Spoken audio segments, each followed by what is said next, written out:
What if the years you never heard about were the ones that mattered most? Before the baptism, before the miracles, before the cross, there was silence. Not emptiness, but preparation.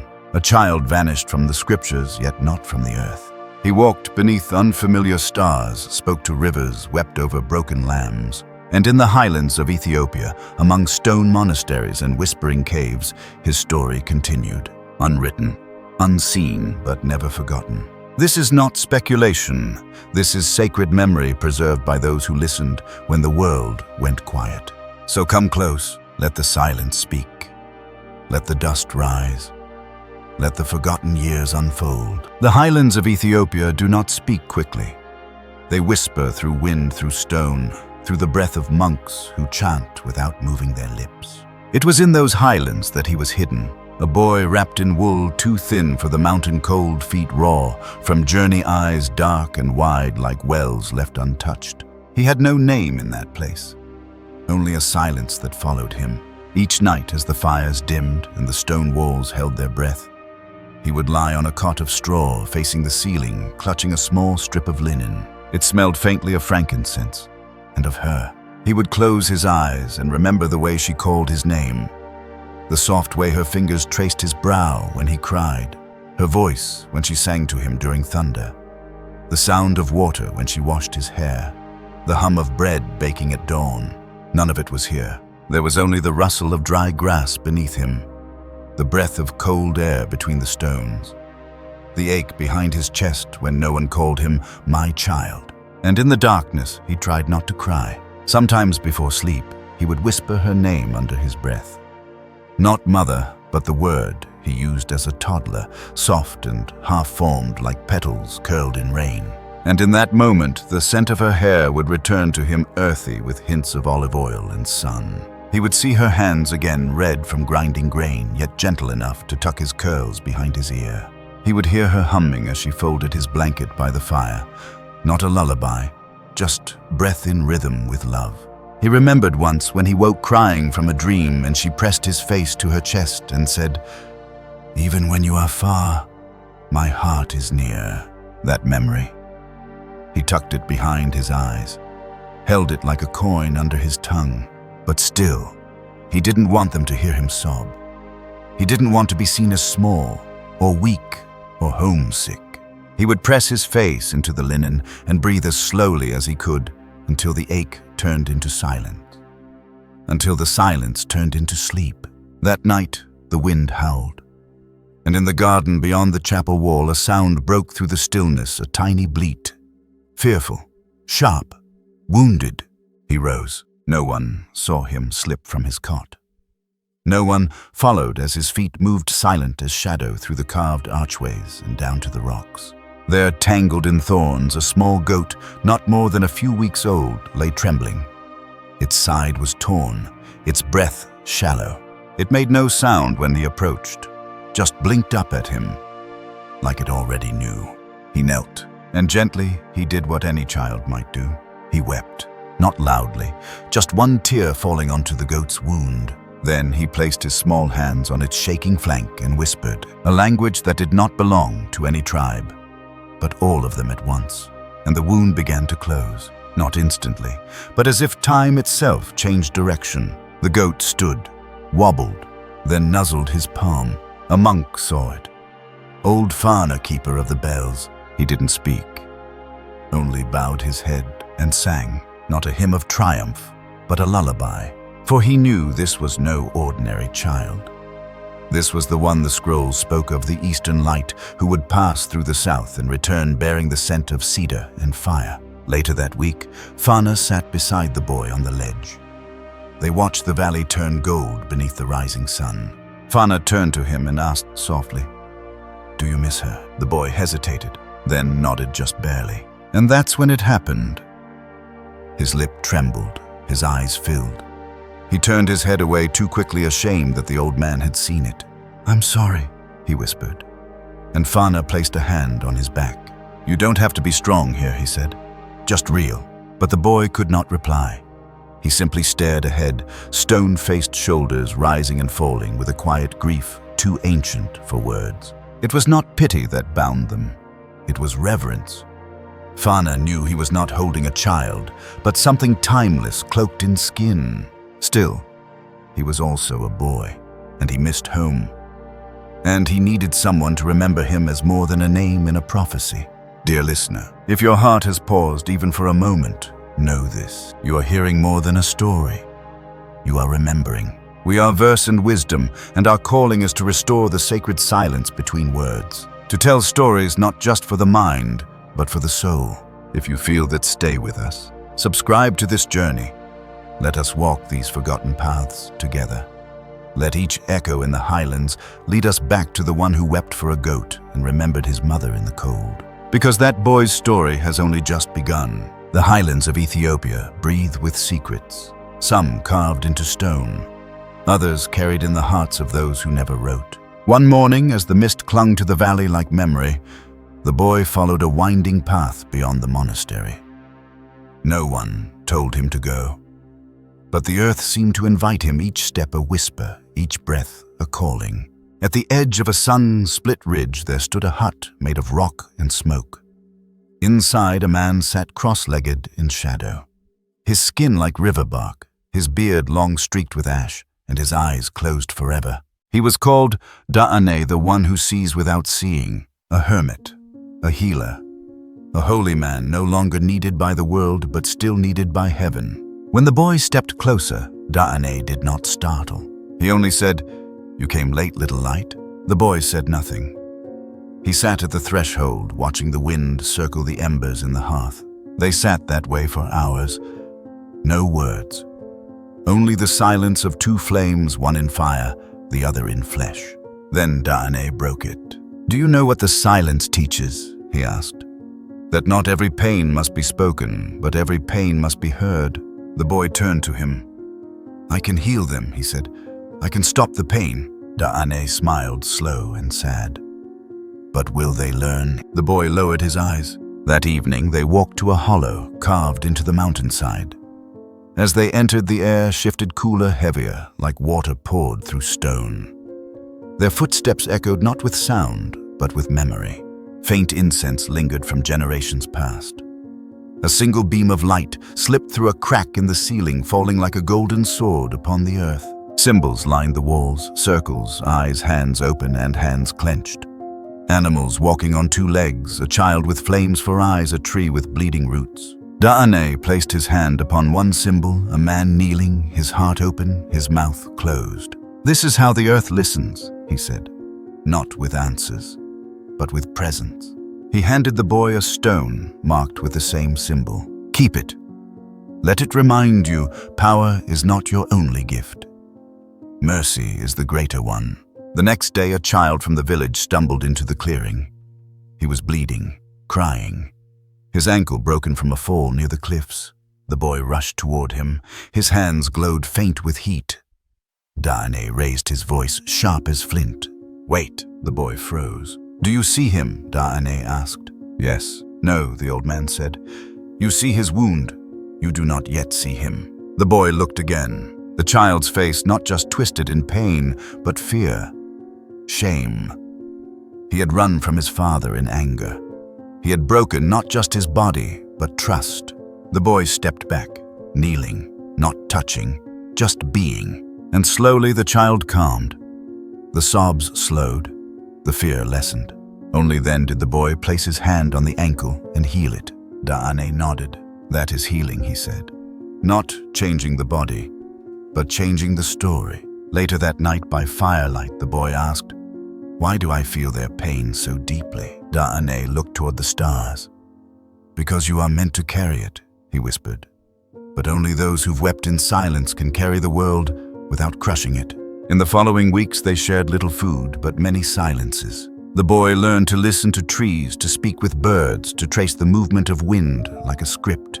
He carved symbols into stones, and they glowed faintly in his hand. Sometimes he wept without reason. Other times he laughed a pure, unburdened sound that startled even the jackals in the hills. Da'ane never asked who he was.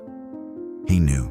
And one morning, as the sun broke open the sky, he said, "You are the voice before the thunder, the tremble before the veil tears." the Lamb who speaks with fire, the well that never dries even when pierced. You are the wound that heals others, the silence that sings, the child who remembers eternity and will carry death inside his breath. The boy touched his hand. "Will you come with me?" he asked. The old man smiled. "My time is here. Yours is beyond." They sat together one last time. No farewell, just presence. Dear listener, some teachings are not learned in books, but in the breath between two souls. In the space where power bows to mercy and silence becomes song. If your spirit has felt the hush of this place, stay with us. At Verse and Wisdom, we walk not just through the pages of Scripture, but the pauses between them. Let this be your resting place. Let the story continue with you, because the boy now walks toward the cave, toward the fire, toward the angels that wait beyond the veil, and the silence still burns. There are places in the world where the earth remembers thirst, where stone cries silently, and the air itself carries the ache of prayers unanswered. In the northern edge of the Ethiopian Highlands, there was such a place, a cave blackened by time, its walls cracked like parched lips. The villagers called it Shehalem, the mouth that once spoke. It had once given water freely clear and cold enough for children to bathe in and mothers to sing beside. But now only dust echoed from its throat. The drought had lasted 4 seasons. Children grew silent from dry tongues. The old could no longer walk to the distant wells. Mothers stopped singing. Skin cracked, eyes hollowed. Hope became brittle, a word no one dared say aloud. Each morning the sun rose harder, not warmer, harder. Its light struck the village like judgment. And yet they came, not because they believed, but because they had nothing left to believe in. When the boy appeared at the foot of the mountain, there was no trumpet, no light, just a presence. Soft but undeniable. Some said the air changed. Others said the silence broke. But one child whispered, "The cave is breathing again." They came with flasks, with jars and broken pots. But more than that, they came with hearts so dry they dared not beat too loudly. The boy said nothing. He only stood at the mouth of the cave, looking into the dark. An old woman stepped forward. Her voice cracked like dry reeds. "My son is fevered. We have no water. The river has turned to stone." The boy looked at her, and his eyes were not sad. They were remembering. He walked into the cave. Inside, the darkness was complete. But he did not stumble. He reached the far wall, cold and lifeless beneath his palm. And there he knelt. No thunder shook the earth. No voice cried from heaven, only silence. And then he whispered something. Not in Ge'ez, not in Hebrew, but in the tongue of creation, the same breath that shaped stars and called light from nothing. And a sound began to rise, soft, steady, like breath returning. A trickle at first, then a stream, then a roar. Water burst from the rock, clear as glass, cold as memory, sweet as mercy. It flowed around him, rushing toward the entrance where the people waited. They gasped. They fell to their knees. Some wept. Others simply touched the water and laughed like children who had never tasted joy. And then the cave filled with light. Not fire, not sun, but something else. 3 figures stood in the air, unseen by all but the boy. They did not speak yet. He heard them. One held a flame that did not burn. The second, a drop of blood suspended in crystal. The third, a scroll sealed with no hand. The flame was placed in his chest. The blood pressed to his brow. The scroll vanished into his breath. He staggered slightly. Not from pain, but from weight. Not heaviness, but eternity. The angels faded, but the light did not. He walked from the cave, soaked to the knees, yet shining. The people parted like reeds before him. Not in fear, in reverence. A child ran forward, a little girl with tangled hair and empty eyes. She touched his hand. "You're the river now," she whispered. He smiled and said nothing. Later, the old woman came to Diane, who stood far off watching. "Is he the one?" The hermit nodded. "He is the well and the thirst, the rock and the water, the silence and the word." That night, the cave was no longer dry. The stream sang quietly under the moon, and the people slept with full jars and fuller hearts. But the boy, he did not sleep. He sat by the flowing water, hands open, listening. not to the sound, but to the meaning. Dear listener, miracles are not merely wonders. They are windows. They show us not what is impossible, but what has always been true. Waiting. If your soul has thirsted for something deeper than knowledge, something quieter than answers, stay with us. At Verse and Wisdom, we don't just tell you what happened. We walk into the cave. We listen for the voice in the stone. And we drink from the same water. Because the boy's journey continues. Not just through hills and holy men, but through fire, through blood, through silence. Toward a river no one can dry. The stream had not stopped, even after days. It whispered through the rocks like a lullaby, too ancient to forget. But not all light stays. The boy remained near the cave, offering no explanation. He simply sat, watched, listened. He would rise before dawn, walk the edges of the hills, trace shapes in the dust, with his toe, circles wings across.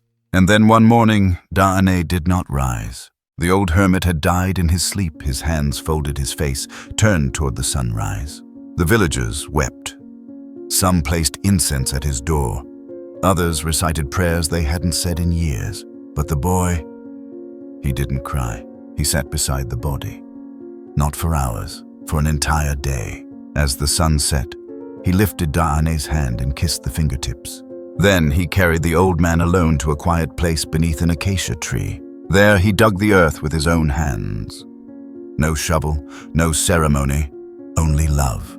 He placed Da'ane in the soil like one plants a seed not to forget, but to hope.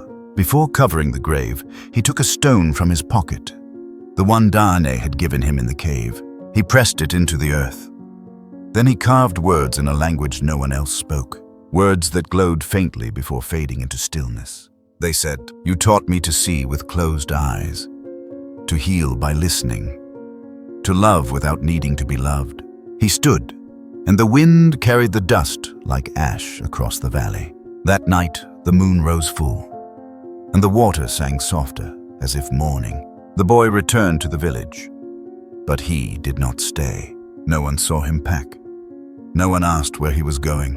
They simply woke to find his footprints leading away from the cave toward the east. But before he left, he did one thing more. He went to each home while the people still slept. To the woman whose son had recovered, he left a fig beside her door. To the old shepherd who had once cursed the sky, he placed a smooth stone in his hand as he dozed in a chair. To the children, he left drawings in the sand of birds flying, of waves dancing, of hands open like blessings. No one saw him go, but everyone felt it. By midday, the light in the village felt quieter, not absent, but resting. And when the stream sang, it seemed to say a new name. Not a title, not Messiah, not king, just child, spoken with reverence. On the far edge of the ridge, he paused one last time. He looked back at the hills that had cradled his silence, at the cave that had quenched the thirst of a people, at the grave that now held his teacher. And then he whispered, "Thank you," to no one and to everything. Then he disappeared over the ridge. And Ethiopia kept the secret. Years would pass. Stories would change. But some things would remain. The cave still sang. The fig tree bloomed out of season. The symbols in the sand never faded, though no wind could erase them. And on certain nights, when the stars burned low, an old woman would gather the children and say, "There once was a boy who wept for goats and turned stones into rivers. He drank silence like honey and left light wherever he walked." Dear listener, the journey is never truly about the arrival. It is about the footprints we leave behind, the kindness no one saw, the forgiveness no one asked, for the silence that healed. If you've walked with us this far, know that you carry part of this story now. You are not only hearing it, you are becoming it. We are Verse and Wisdom, and we tell these stories so that the light never says goodbye. Because even when the child is gone, the water still flows. The boy is gone now. The light has moved on, but something remains. In the cave, in the water, in us. Not the noise of greatness, but the quiet of grace. Not the thunder of arrival, but the whisper of presence. What we found in Ethiopia was not just history, it was heritage, a memory carried not on scrolls, but in the souls of those who dared to remember. And now you carry it too. If something in this journey has awakened you, longing, reverence, a thirst, let it stay. Let it change the way you walk, the way you pray, the way you remember him. And this is why we tell these stories, not to entertain, but to remember, not to explain, but to reveal. Because the years the world forgot, he never did. This story is a spiritual interpretation inspired by ancient Ethiopian Christian tradition. It is not a claim of historical fact, but a reflection of faith and cultural memory. We invite viewers of all beliefs to listen with reverence and openness.